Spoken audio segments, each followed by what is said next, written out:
My name is Christopher 2X. I'm the Executive Director of Christopher 2X Game Changers. So while I have your attention, you should know about me.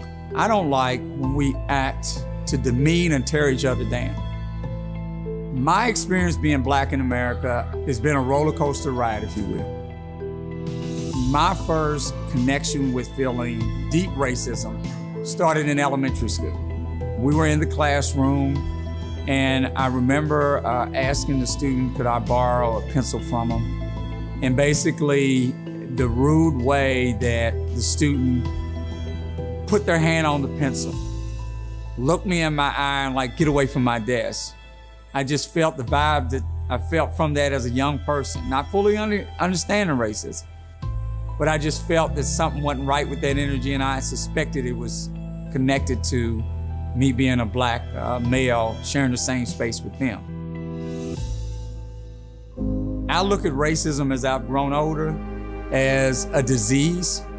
When you're confronted with it, you've got to take the high road and use your intelligence in such a way that you defeat that racist attitude or that energy that's possessed your space. And you do it by coming that doctor mindset that's dealing with a patient that's ill. Your words were horrible, they were unkind, but at the same time, I know you're sick. And the way I'm gonna deal with your sickness is not to feed into your sickness, but to reverse it in a way to let you know that I was born on this earth for purpose.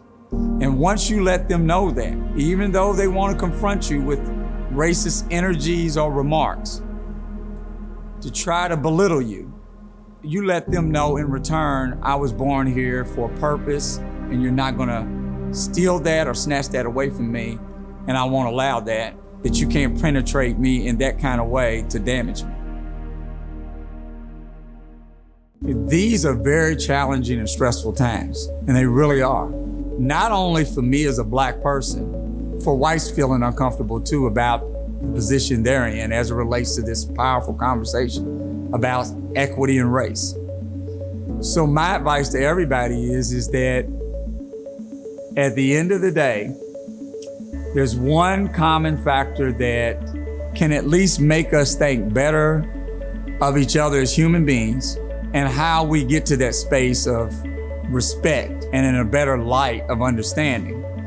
Children, for some reason, are the magical presence and the power to make us humble ourselves to how we can get to better spaces.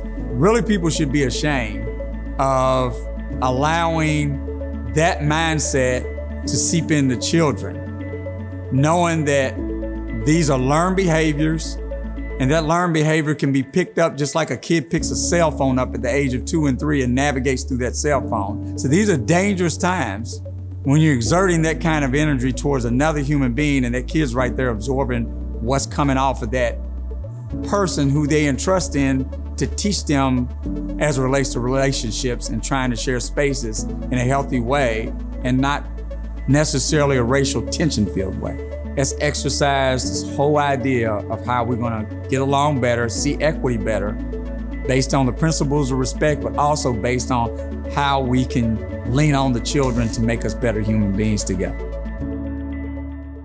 Racism to me is just as ugly as it gets, regardless of who's shooting it out of their mouth and who's just tearing people down because of that's the mentality they want to behold in. But to me, if we challenge all of that kind of unfortunate mentality in human beings and challenge it in a way that we do it with intelligence and we do it in the best way that we know we can be the best human beings that we can be, all of that gets knocked down, and I don't care what you call it at the time and what category you put it in.